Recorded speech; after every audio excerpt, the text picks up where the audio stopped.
Y'all, this is going to be very relaxed. This is not like Dr. Kamisha's putting on this big presentation.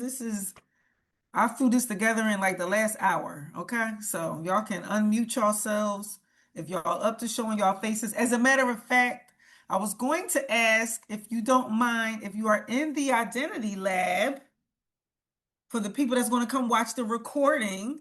I was going to ask if anybody wants to volunteer and talk about their experience in the identity lab. How has the identity lab helped you shift your identity into entrepreneurship where you are at now? Because that's where everybody should be. And what has changed for you since joining? Anybody want to volunteer? I don't mind giving, my 2 cents. Go I ahead. would say what has Speaker. been, yes. Okay, thank Mhm. you. Go ahead. Well, what has been helpful is it showed me one how I've been avoiding, right? And that has been a real shift for me. I've quit in my mind like 25 times. But it also has shown me how to stay structured. Right. So Okay. the Identity Lab provides the one, two, three, four, do it like this. Here's your structure. And that has been Okay. helpful for me. Okay. Thank you. Thank you. So you're saying that it gave you some sense of organization. Absolutely. Okay.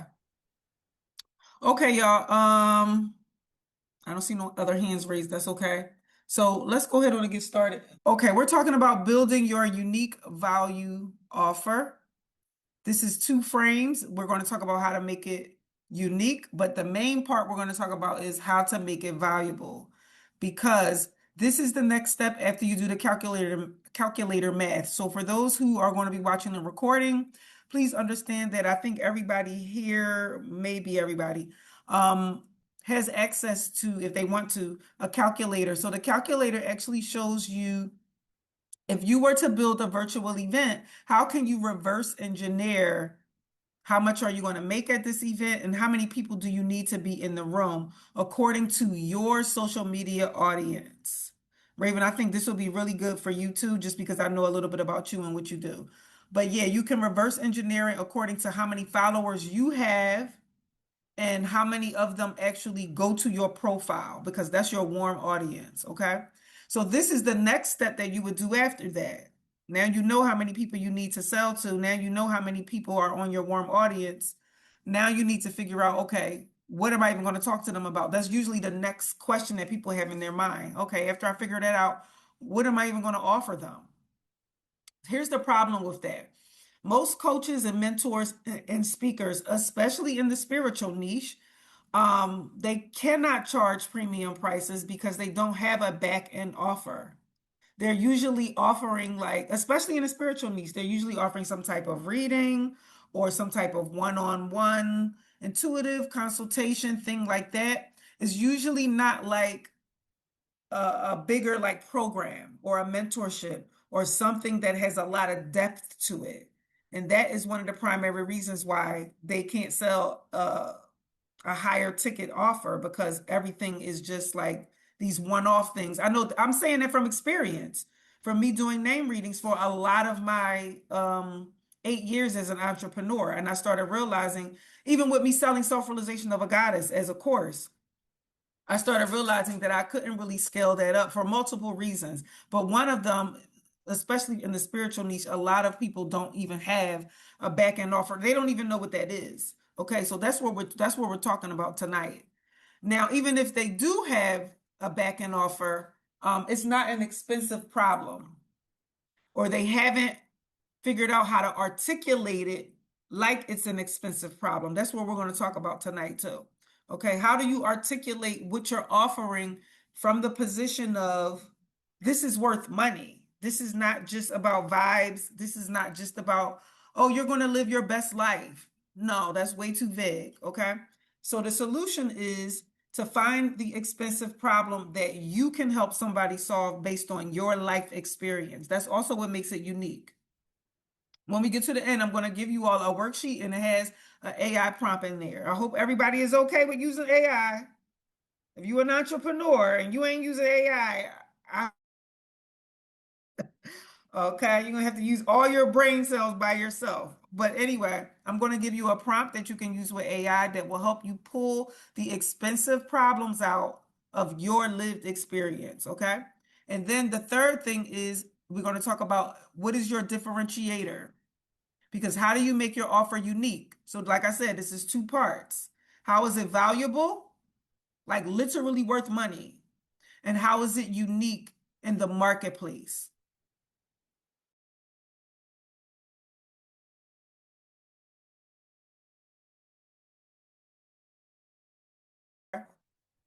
So this is the roadblock. This is the problem right here. Like I said, most coaches or spiritual coaches, I'm not frozen, am I? Because it's saying that my internet is, I'm good. Okay.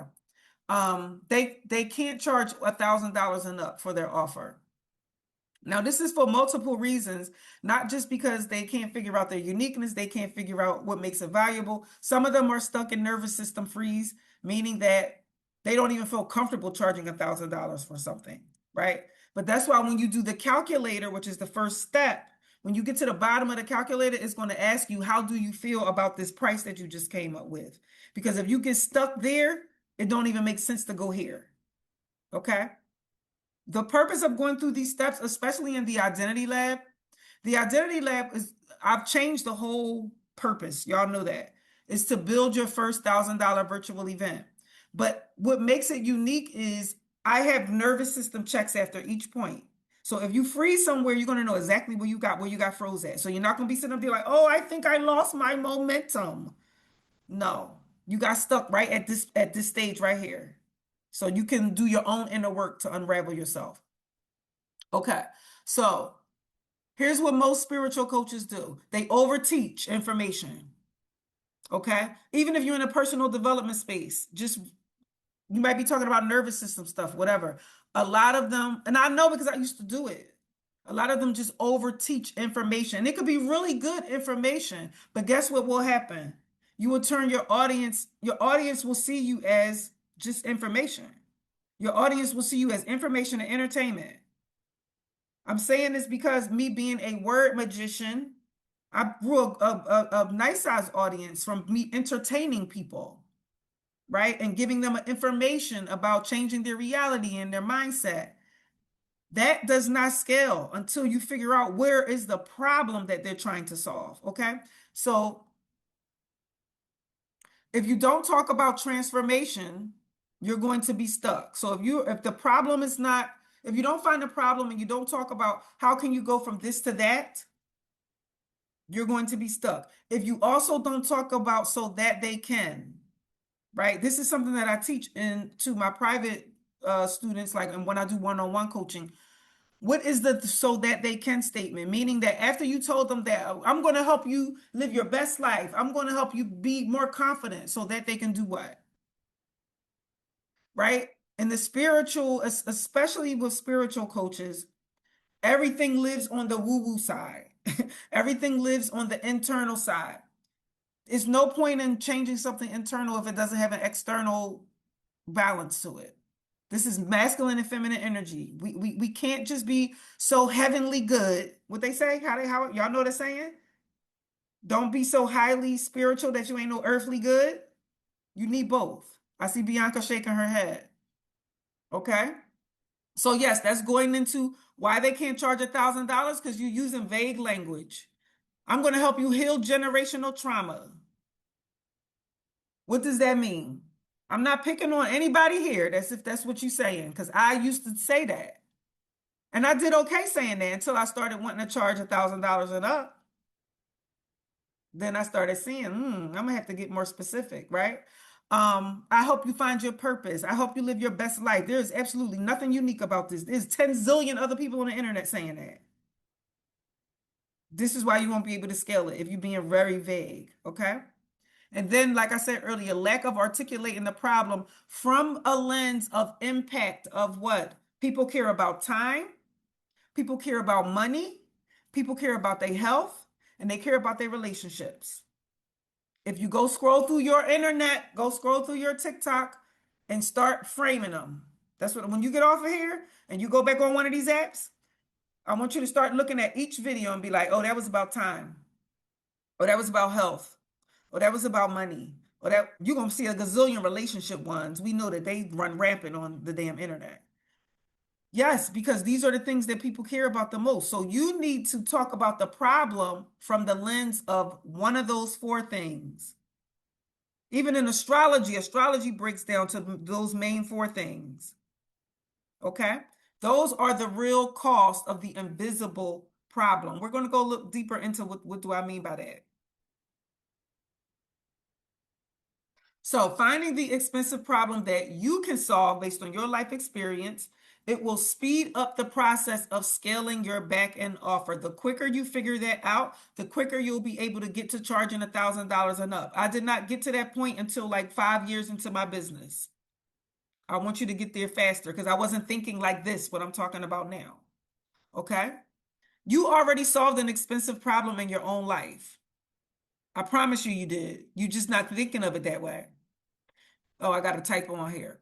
This is where you go into old journals, old memories, old pictures will help. You have to think about a problem that you solved, which I'm going to give you a prompt to help you do this, okay? But you have to think about not just a problem, as many problems as you can.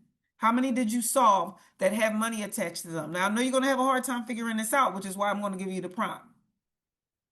But I know you have some. If you got it in your heart and in your mind that you want to help somebody achieve something, then that means you must have fixed it within yourself somewhere. Not perfectly, but you went through a transformation. You went from this to that.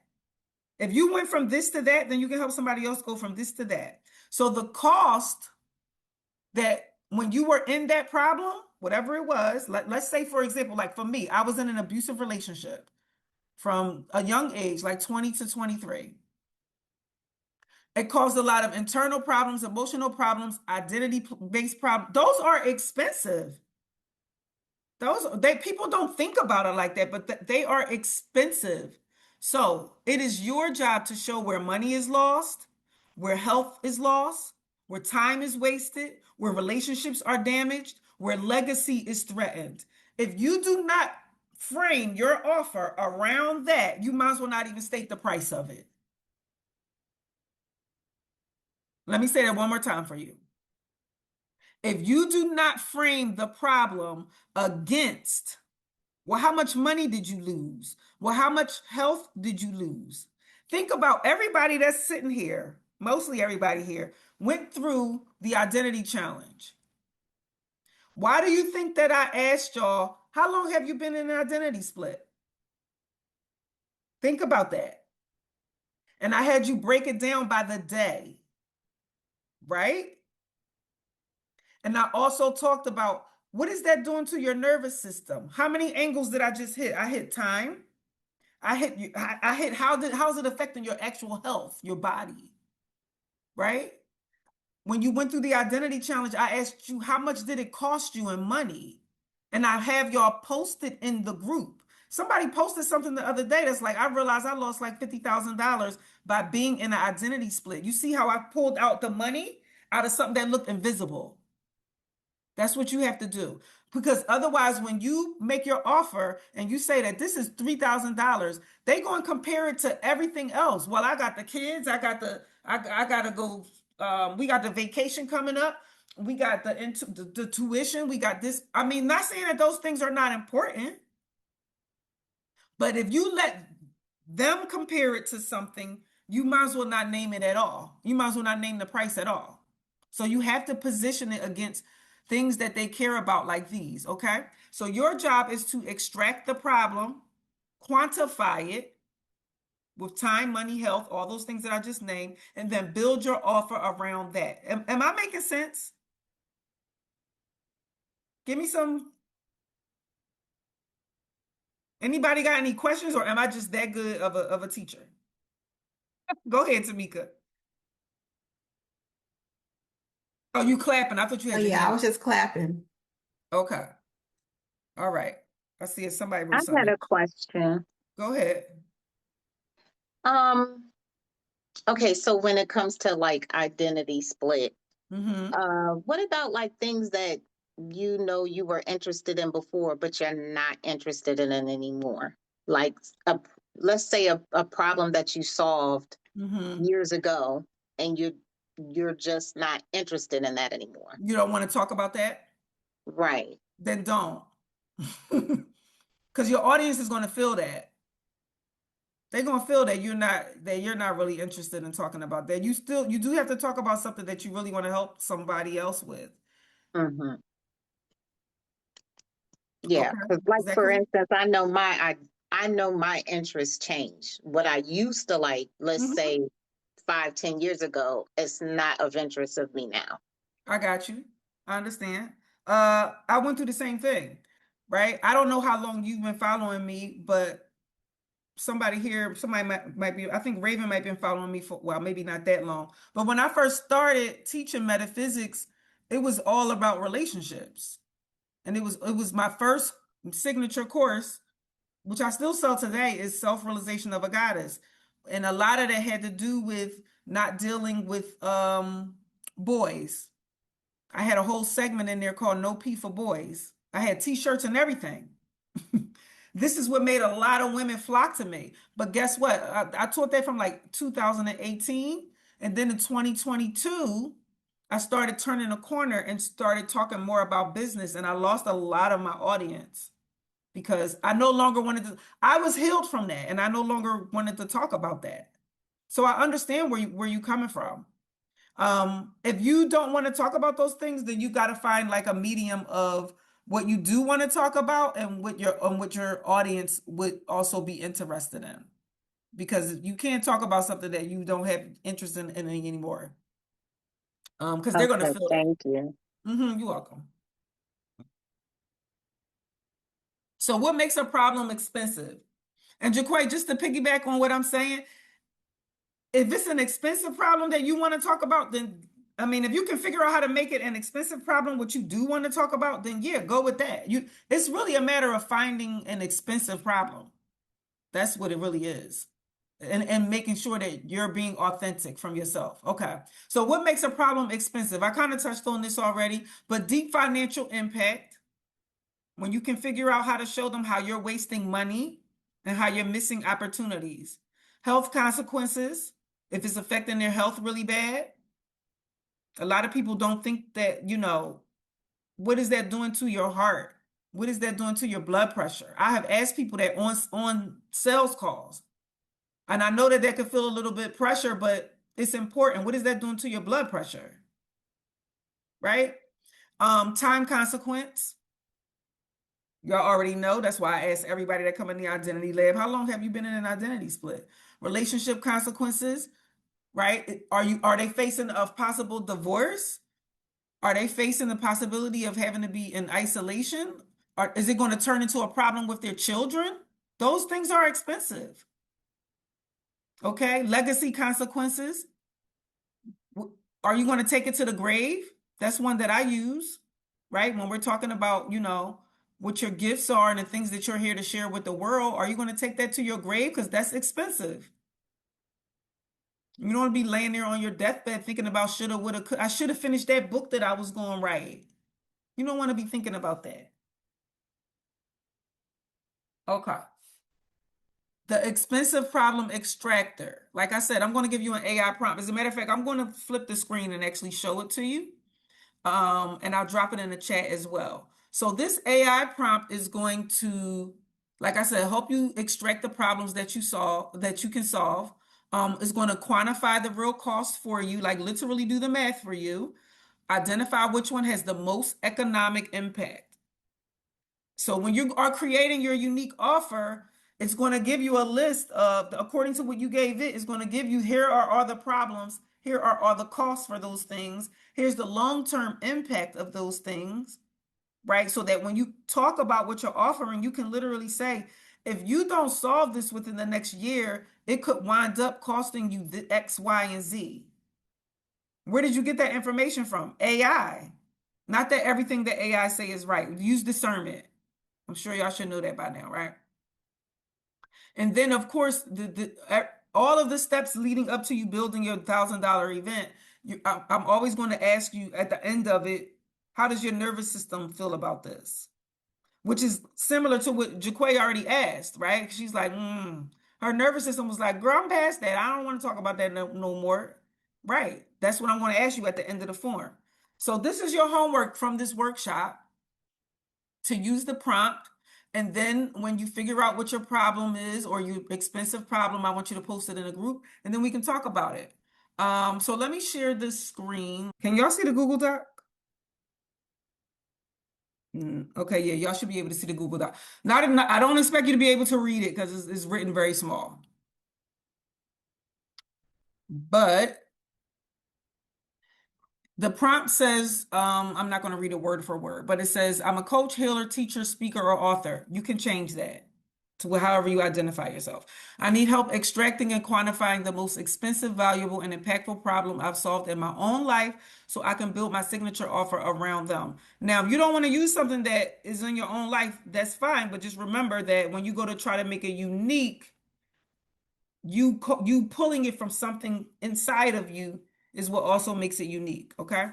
Um, I'm going to share I'm going to share multiple transformations with you, problems I used to have that I've now solved. This is you talking to AI.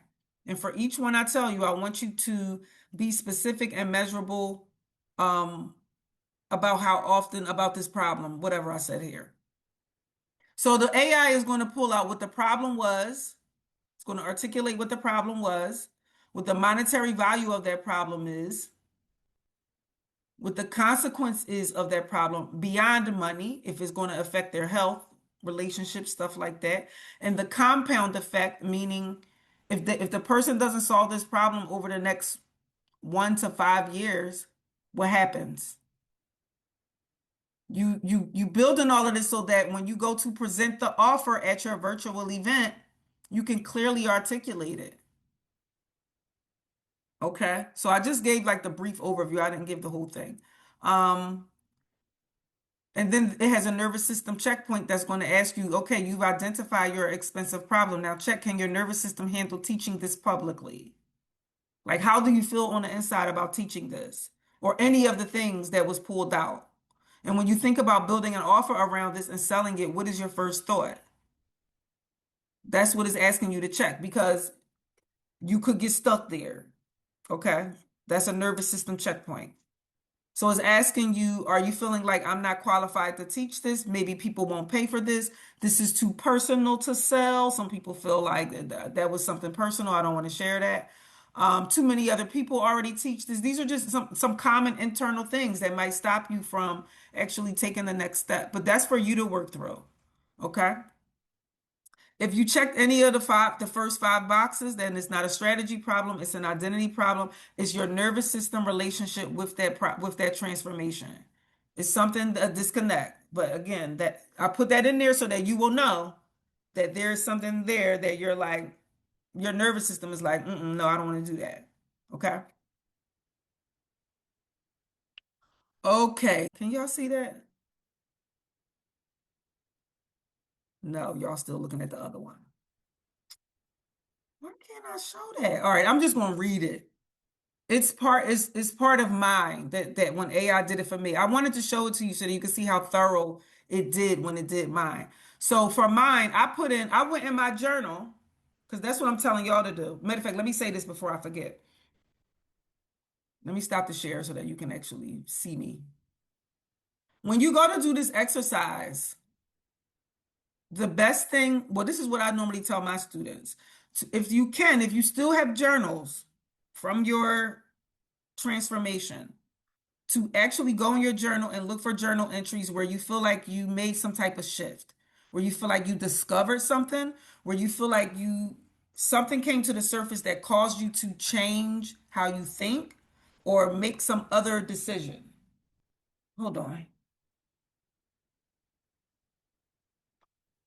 So that's what I did, okay, on my doc. That's what I did when I created Self-Realization of a Goddess the first time. I literally sat down and went through my private journals because I have a lot. I'm a Virgo rising, so I write a lot. So I went through my journals and I literally looked for where did I change my mind at? And what happened in this particular situation that caused me to make a turn? And that turned into 12 steps to self-realization. I used my journal and I did it again to create all the other mentorships that I ever came up with. I always went in my journal and looked for where did I change my mind at. So that's what I'm saying for y'all. Now I know everybody don't journal the way I do. You could use something off the top of your memory. If you have old pictures like a photo album, anything that's going to get you to remember where you solved the problem. You could literally walk around the house and look at old things. Some people don't like this activity. Somebody took, well, it was one of my students. She was like, I did that and I went to a depression. You know, if you think it's going to bother your nervous system somehow, then you may not want to do that. Maybe you haven't fully healed from that thing. I don't know. I was able to do that because I had fully healed from a lot of those things that I had read. So it didn't bother me to go back to that. Okay. But let me I have a question. sure. Who is Okay, that? this is Jackie. Oh, Jackie, I'm sorry. I was saying Jaquay. I was saying your name wrong. I Oh, apologize. that's okay. Another question that I had was, I hear you say like problems that we solved for ourselves. What Mhm. about in your journal if you journaled about things that you helped other people with, like you helped them solve something or fix something or something like that? You can use that as long as you feel just as confident about it as you would within yourself, right? If as long as it's all about how, when you go to speak about it, Mm-hmm. that's what's most important. Okay. Okay? Because Gotcha. think That about makes sense. how this is, I'm saying this for everybody. I want everybody on here to understand that we speak nervous system to nervous system. Okay, we're getting a little into the woo-woo, into the metaphysics. But when it comes to sales and marketing, you are selling your offer through your vibration, through how confident you feel about what you are saying, and you feel confident in it. The only reason why I go to what you did for yourself is because that's where most people have the most confidence in themselves. Hey, Jamar Kwan, right? Because you know that you did that within yourself. Not to say that you don't feel that confident when you help somebody else, but the point is that it's all about how you feel in your nervous system. When you go to open up your mouth to speak and that vibration is coming out of your throat, they can feel that. Y'all are here because y'all can feel something energetically. When I'm speaking, something energetically makes you trust me to be here, to be in the room. If you ever bought anything that I offered you, whether it was $8 or $888 or over $1,000, you trusted me because of we talked about nervous system to nervous system. So that answers, I hope that answers Jackie's question to everybody on here that might have even had that question. Just remember that that's how you really selling by the internal story. So if you really know that you helped somebody else with something and you go to speak about it, yes, this will still work. Okay. All right. So let me share with you just real quick my my PDF. Well, I know y'all can't see it. But when I went through my journal again this last time to try to come up with problems that I solved in my business, because I have a business journal that I track everything to, and how I could help somebody else. ChatGPT gave me this, that I could help someone structure and protect themselves during collaborations. Because when you enter into the speaking world, you're probably, hopefully, will be collaborating with people. Y'all may be doing events together. Y'all may be doing a podcast together. Y'all may be doing, I don't know, y'all may even be doing in-person events together. People are going to want to collaborate with you as you start to grow. People are going to want to collaborate with you. You have to make sure that you protect yourself and you protect your energy. And so when I told ChatGPT a story of something that happened while I was collaborating with somebody else and how I feel like it wasn't a fair exchange, but I fixed that by it's a few things that I did to make sure that that didn't happen again. So it told me that the problem that I solved was entering. I learned how to enter partnerships with clear agreements around financial risk, contribution, and responsibility, which can lead to uneven labor and conflict. That's an expensive problem. And I didn't even think about it like that until I started doing this prompt, right?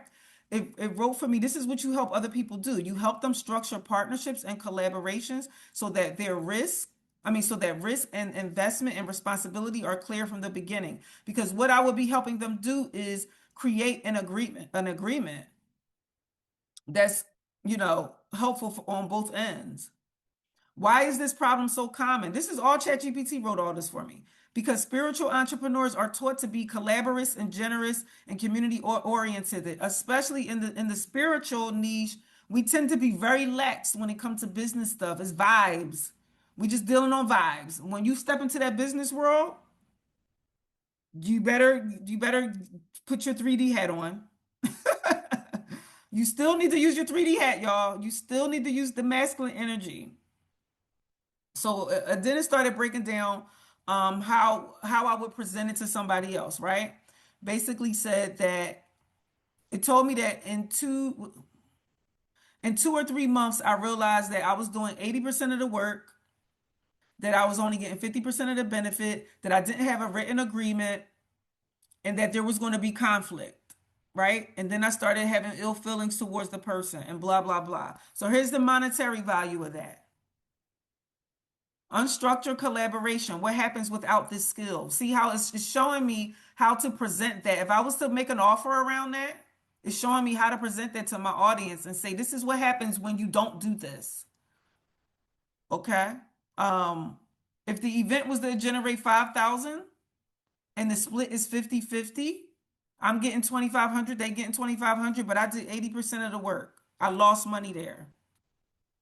I really lost money because I didn't have an agreement in place that said who does what, right? And so if ChatGPT is saying, listen, if you did that 3 to 4 times a year, that's a $6,000 loss.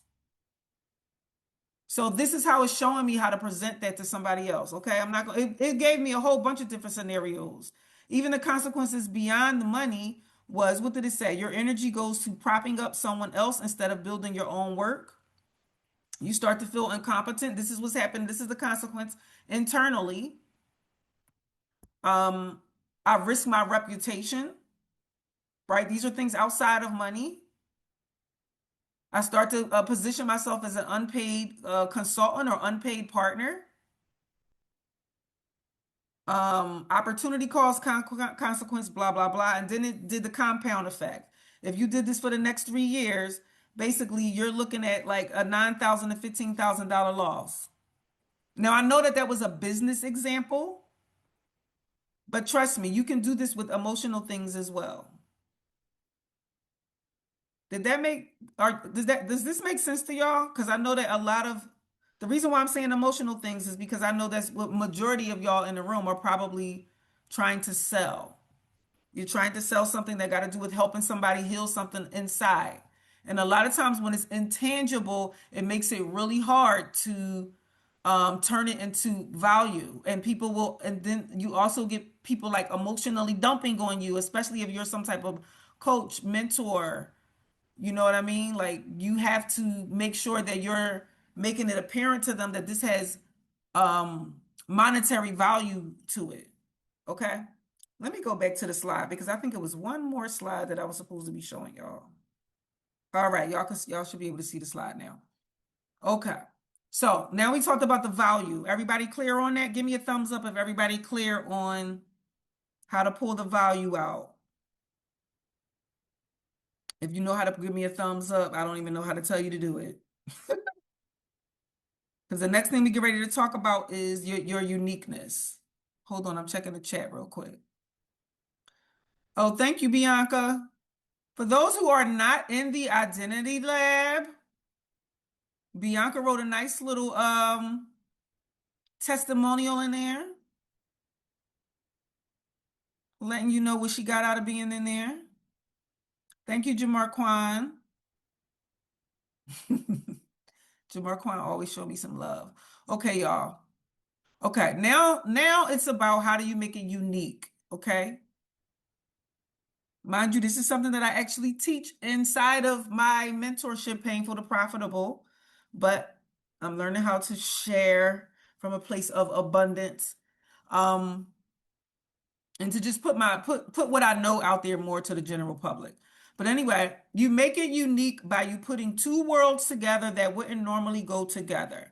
This is how I help my client Sade grow her TikTok audience. I should have looked up the numbers before I got on here, but within 6 months, she I think she got more followers than me now, actually. I'm sure it's over 60,000 at this point because I got 61,000 on TikTok. And I'm pretty sure she got more than me, actually. So, and she did all that in 6 months. Okay. She got invited to speak in another city. She got invited on a podcast. She got her first she sold her first four-figure offer all within 6 months because she put a unique offer together.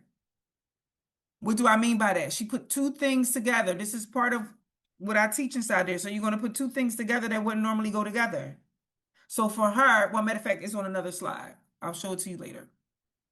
But I want you to take a second and just think about what two worlds can you merge together that don't normally go together. I want you to use some of your own background and training and from your personal life.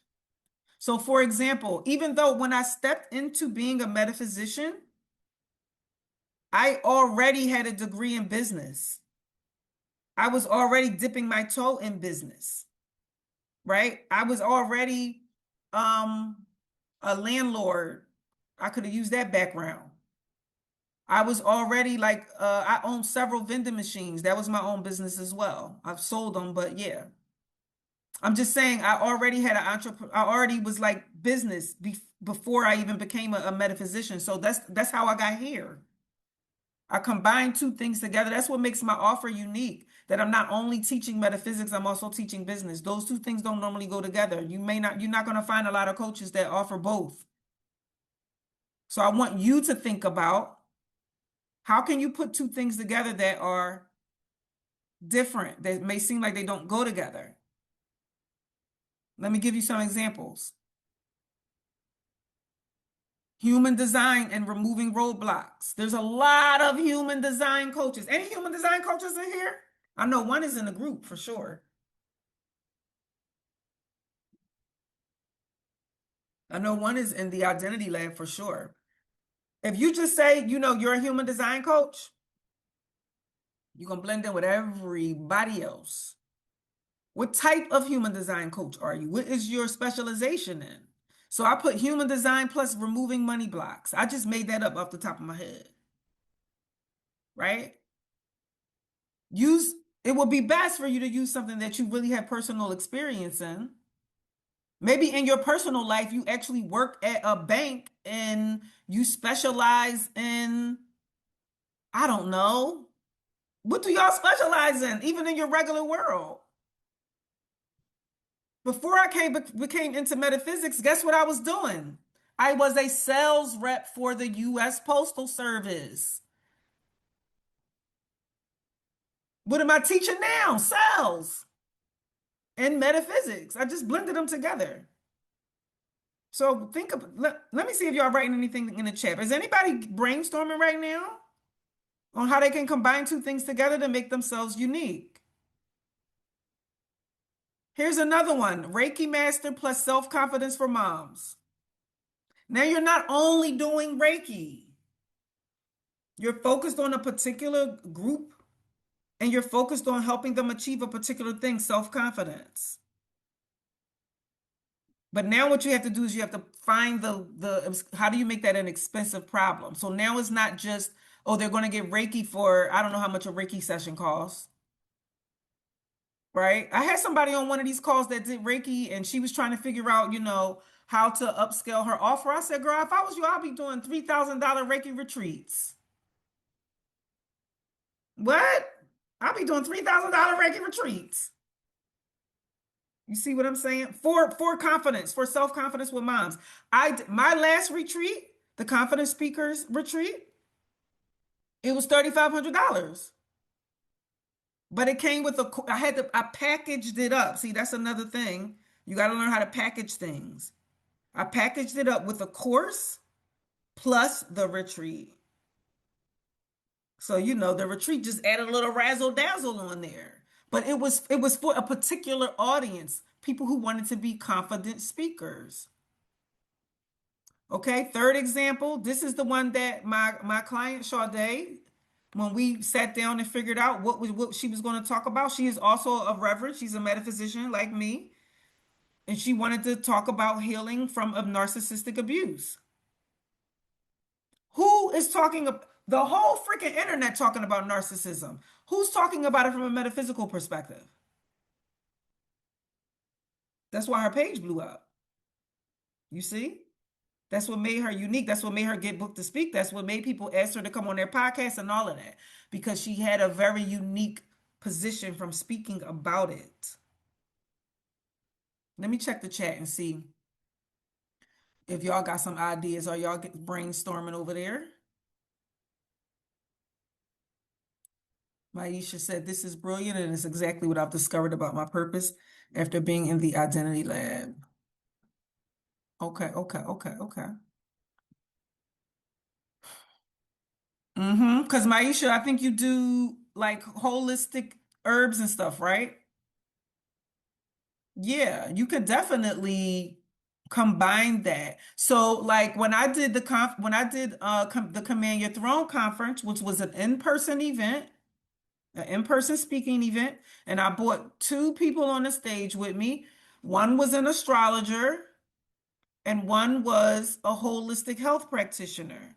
And so I was on stage talking about business, but I still made it unique from bringing an astrologer to talk about how to read your chart from a business perspective, how to read your business natal chart, right? And the holistic health practitioner talked about how to basically keep yourself energized as an entrepreneur. That made that event very unique. So that's all you're gonna do. I mean, that trust me, you can and ask ChatGPT. Once you start telling ChatGPT or Claude, whichever one you prefer to use, um, you once you start telling it the problems that you've solved in your life and that you've helped other people solve, ask it and tell it about your personal what you do in your personal life. Ask it how can you combine these things to come up with a unique offer. You're going to come up with something freaking genius. Okay? Your next steps. Oh, let me put it in the chat before I get all off here. Y'all be like, Dr. Kamisha, I thought you said you was gonna give us the you said you was gonna give us the worksheet. So let me go ahead and do that right now before I forget. Put it in the chat. Now, when you open this, make sure you copy it because you're not going to be able to type on there or make any changes if you wanted to. So just make sure you copy it and make it your own. I'm also going to post this inside of the Identity Lab, of course. Okay, here we go. Okay, yeah. So you got the prompt. Everybody got the prompt. When you go back into the Identity Lab, I want you to use the prompt. I want you to post your expensive problem. I want you to find your unique intersection. What two things are you going to combine? Then your next step after that, right? If you like, oh, this is a breeze, and you figure that out and you pass the nervous system check and all that, your next step after that is going to be the market demand check, which I also have a worksheet for that too, but I'm only going to give y'all one piece at a time. For those who don't know or you came in late, I'm helping the purpose of the Identity Lab is no longer just focused on talking about metaphysics and stuff. That's way too watered down for me personally. We're talking about how to build your first $1,000 virtual event. Okay. So if you want to learn how to build your first $1,000 virtual event, I'm giving y'all step by step by step. And if you also want to know why am I doing this, because I want case studies. Okay. Full transparency. I want case studies. I want someone to do it so that I have case studies on the back end. And plus, I have an abundance of information in me and I got tired of holding back. That's the other part of it too. So it helps me and you, okay? But anyway, so the next step is going to be called a market demand check. Because once you figure out, okay, you know, did the math and you can see how many people do I need to get in a room in order to sell them this offer and how much does it need to be? You did the math.